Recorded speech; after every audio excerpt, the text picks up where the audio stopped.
Ang pagkain ng aso ay isang nakasanayang gawain bilang bahagi ng kultura o tradisyon sa ilang parte ng Asya at kabilang ang Pilipinas sa mga bansang ito.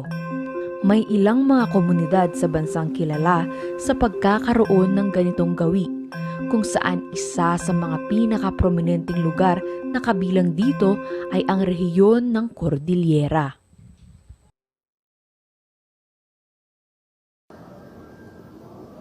Nobody can establish the actual time and place where the practice of dog eating has started.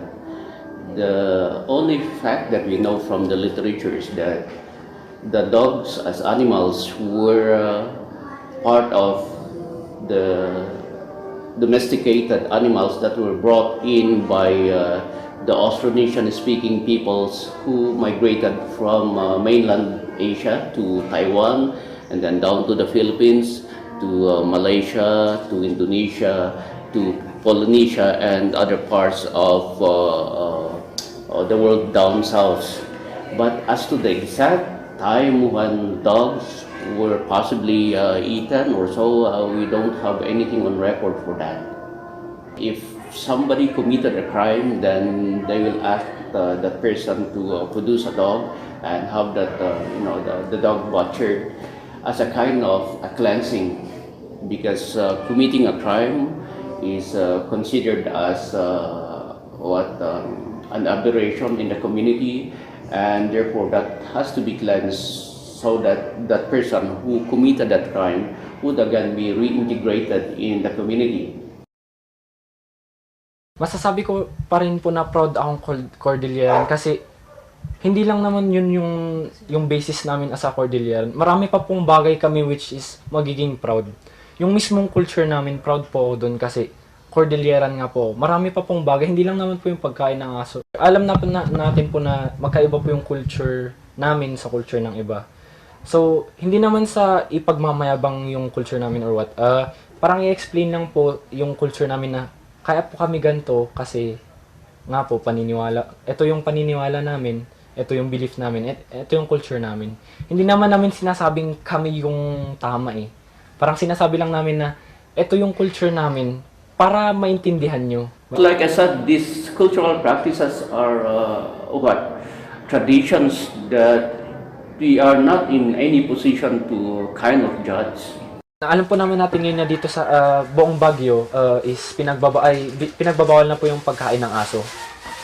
So, yung mga usual na ginagawa dito sa Baguio na pagkain ng aso is bawal na po talaga. Hindi ako pabor sa pagkatay or pagkain ng aso. Kahit nasa tradition po, kahit sabihin pong nasa tradition namin, nasa culture namin, para sa akin lang po talaga is ayoko. Sa paglitaw ng mas pinaigting na pagpapahalaga sa karapatan at kapakanan ng mga hayop sa Pilipinas noong taong 1998, na ipatupad ang RA 8485 o ang Animal Welfare Act na inamyendahan noong taong 2013 sa bisa ng RA 10631, kung saan ipinagbabawal ang sino mang magmaltrato o pumatay ng mga domestic na hayop. Kasama na rito ang mga aso. Ang sino mang lalabag sa batas na ito ay mapapatawan ng kaukulang parusa o multa, maliban na lamang kung gagawin ito bilang parte ng ritual sa kultura o relihiyon. In the context of having the dog used as the ritual animal, I think that's not debatable. I mean, do we allow them to continue with that practice? I dare say yes. Why not? I mean, who are we to tell them to stop making use of the dog as part of the ritual?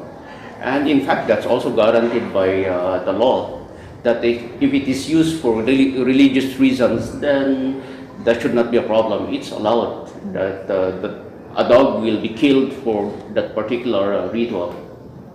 Ngunit ilan sa mga hindi pa rin tumitigil sa pagsasagawa ng kasanayang ito ay hindi na naaayon sa batas.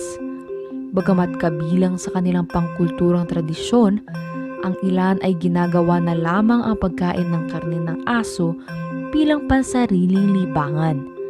Ano nga ba ang meron sa karne ng aso at patuloy itong tinatangkilik?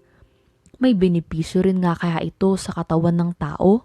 Marami po siyang parasites. And yung pinakamasama po is mas lalo na po kung may sakit or may rabies yung aso. Yun po, yun lang po yung danger nun kung kakain ka ng kaninang aso. We don't know if the dog is infected with diseases. What are the diseases, like bacterial or viral? So, what are the examples? Rabies, external parasites, and internal parasites that may be transferable to man and other animals. So, it's not safe to continue this practice. Sa nutritional value, magkakaiba yan. Like, sa dog meat, no? Per 100 grams, may 261 calories compared sa beef na 258. And sa pork naman, 249. So, hindi sila nagkakalayo. Sa mga protein, mas mababa nga yung protein ng dog meat, no? This is based on the nutrition facts of the different meats. So, sa fats naman, mas mataas na yung fats content ng dog meat compared to sa other meats. Mas pipiliin ko na lang pong tanggalin yung tradisyon namin na pagkain ng aso. Kasi pwede ko rin naman pong sabihin na marami po naman tayong pwedeng kainin na karne. Meron naman po yung baboy, yung baka, at saka yung manok. Yun, marami naman pong iba't ibang klaseng karne. Pero wag lang talaga yung aso. Yung sa difference lang, pag yung normal lang na everyday, na para lang kumain tayo ng karne, why not choose the beef, the pork, or chicken or fish na mas healthy siya, and then, syempre, hindi mo kailangan itago, no? So, para hindi masasacrifice yung mga alaga natin. So, yun lang. Sa purpose ng nutrition, kain na lang tayo ng lean beef, lean pork, lean chicken, and fish to be more healthy. So, yun. Mas pipiliin ko pong sundin yung batas kaysa culture. Kasi para po sa akin is, kaya po ginawa yung batas para lahat po tayo ay sumunod. Coincidence po siguro na, kunyari po ako noon may sakit. Tapos, natsambahan na nagkatay ng aso. Tapos in a few days after, nag-heal ako. Ang generation natin ngayon is, pwede silang turuan, or pwede silang turuan na pwedeng hindi ganito yung pagtingin dati or pwedeng magbago yung tingin dati.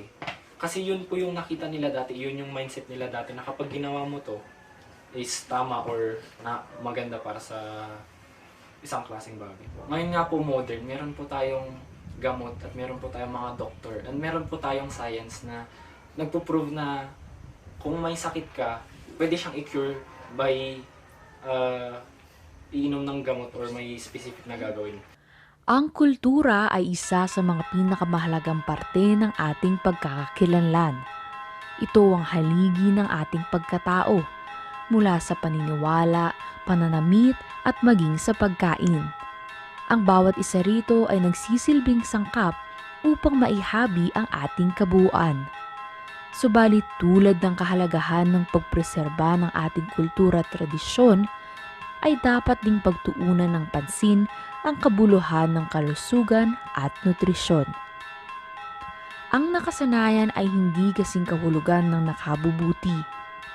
Kung minsan, ang haligi ay kailangan ding patibayin sa pamamagitan ng paggamit ng mas matatag na materyales upang hindi ito matibag.